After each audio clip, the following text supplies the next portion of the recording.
Hello guys, welcome to Die Arts, a vlogging channel for writers and artists alike. Today as we go through the time lapse of me decorating and getting the workspace ready for a studio, I thought we'd talk about the reasons why it is good to have a dedicated workspace. I was having a browse on Google and I came across a website called Way to Good Life, and it was a good vlog on 10 reasons why you need to dedicate a workspace. I thought I'd go through the answers while we watch this time lapse. And so number one, it's they say a dedicated workspace is what separates a busy business from a hobby. Your husband might be playing solitaire in his cubicle, but he still calls it going to work. I find this really useful because, like you say, you feel like you're actually going to work, even though I'm working from home. A lot of people don't realise that I work from home because I also look after my daughter, and she has mental health issues. So I like to have a studio which I can have my own little space. Of course, I'm here all the time, so I can keep an eye on things. But it just means that I can go to work as such, and I have that area. That's really important, I think. It just means that you get into that mindset. I actually, you get up in the morning, and even if you don't get dressed in the suited and booted, I always get a shower and brush my teeth and wash my hair and that, and then I feel like I'm going to work. And that in itself is invaluable. The second one is on the vlog is you can now say I'm going to work and mean it. Set your business hours and hang them in your office. Stick to it. This again is invaluable. Setting times of your business hours and work. Of course you can be really flexible because you're your own boss. And you can go and come as you see fit, But if you're dedicated to your business, like my illustration business at the moment, I know that I'm going to go to work. Probably early hours of the morning. I'm better at things on a morning, unless of course I have an appointment. Emma has an appointment, or I go and see my mum. Things like that. But those are all scheduled into my my planner, which means that it's set out. I've got a time to set out. Sometimes I do run a little bit onto the night, especially if I'm busy with creating things and I don't realise the time. It does. But then there's other times that I'm going to finish early, So it's give and take. But if you have a sort of set plan of what you're going to do, it always is. It feels more organised to me.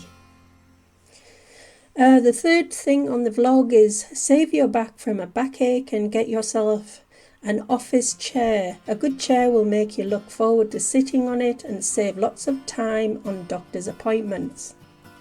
I think this is really true because I suffer a lot with backache, and I've found that if I sit in very comfortable positions of on my bed, or when I'm drawing on my iPad, doing some work on like on the settee, when I get up, it really does hurt my back. So sitting at a desk and a good office chair is really important, for comfort. The next one is being in the office environment means you distance yourself from the temptations of guilty snack and home chore distractions. Actually, this can be partially true, because when I'm really busy in my office, I usually forget to eat. I don't go down to open the fridge from snacking, and but when I'm having a moment of like it's not so busy. I tend to go and get a lot more snacks than I should. I'll make more cups of coffee, and I'll start doing extra chores. I'll put some washing in, I'll hang some washing out and tidy up, and you end up realizing that an hour's gone by and you've been away from your office. Sometimes that's good. Sometimes you just need that sort of break. But sometimes it can be a distraction as well. So you have to balance that. You've got to have your breaks, but you've also got to knuckle down and get on with some work and not digress too much. The next one is you increase your productivity by keeping office stuff in the office. You might also consider disabling Candy Crush on your computer. This is actually so true. When I'm in my office, I do not, because I'm a big gamer. I love playing Minecraft. I do some Facebook games, and when I get into it, I completely lose track of time. And so yeah, once I'm in my office, I have to be very, very disciplined. Facebook doesn't go on, Twitter doesn't go on. The only time that I probably would go onto Instagram is probably to upload some images, but that is all work related. And of course I do YouTube, so that that I'd go onto YouTube to upload videos, but that would be it. I feel like I would not go onto anything on the internet if it's not work relatable in my office, and I've kept that rule, because otherwise you get really, really distracted and not get on with anything. The next one is to leave the office behind when it's time to spend time with the family. Your family is important. Be 100% there. While spending time with your loved ones, teach your kids about importance of separating work from personal life.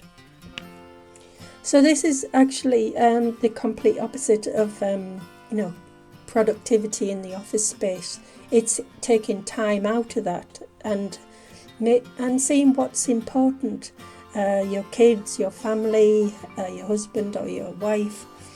It's so important for yourself to take that space for yourself, and that's why I plan things. I put things in my diary and my journal, just to take time off, and I know, and don't feel guilty about it. You know that you work hard enough.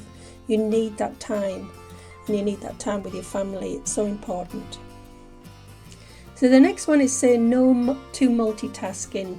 Recent research shows that multitasking means not giving 100% to either project you are working on. Have it your all, one project at a time. So of course, it is hard because you're at home, you're working on lots of different projects not only within work, but you're trying to juggle a home life as well.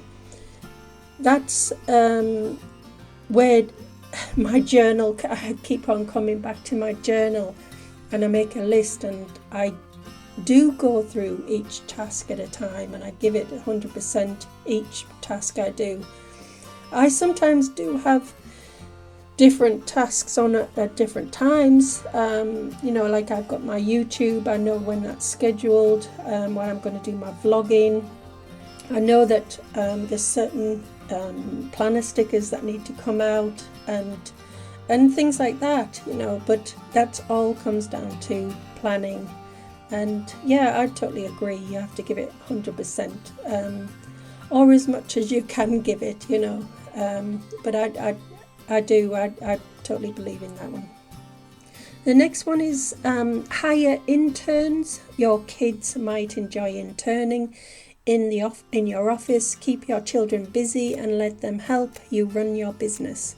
10 minutes a day for younger children or more if they are older. I think it's a great idea to get family members involved in your business. They're reliable. They're usually there for you. They're so. My kids, I've got an 18-year-old and a 13-year-old, so no little toddlers now. But they, I expect them to maybe in the future, as my business grows, I might pay them to do some packing and looking at orders and deliveries and things like that. That is my ultimate goal, to get the family all involved in my business as it grows. So it's a great thing to do. Number 9 is the proper workspace will help you keep things organized instead of all over the house. That would also slightly decrease the house cleaning. I wish it did decrease the house cleaning in the house. It always seems that there's always something to do in the house, but I totally agree. I have all my office stuff in my office. I'm lucky enough to have like 2 rooms that I can dedicate to my workspace.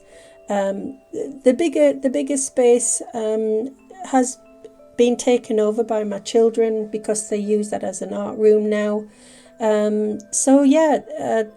The box room is going to be invaluable when I finished it, because it's basically going to be my office, and also a place where I can store all my Harry Potter. I'm totally obsessed with Harry Potter and collected quite a bit of stuff. So it's a place that I'm going to put all my stuff and keep it all in one place. It keeps me well and truly organized. Number 10 is, and the last one is, did you know that a dedicated office room in your house is tax deductible? That is like free money you won't get otherwise. I actually didn't know this. I've been self-employed for quite a while because I write books. I don't know if a lot of you have watched me from my early vlogs, because I talk about my books more in depth than my illustrations that I'm doing now. But of course, being a self-published author, you have to be you're self-employed, so I have to do all my taxes and things like that. And I do know there's a lot of things that you can use as tax deductible things like postage and things like that. But I did not know about the office room in your house. So I will be looking into that, definitely.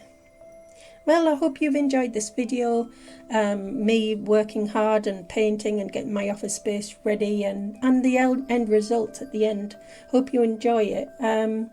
It's just nice to talk about things that are important to you, and leave some comments below. I'd love to hear from you and see what you think about it all.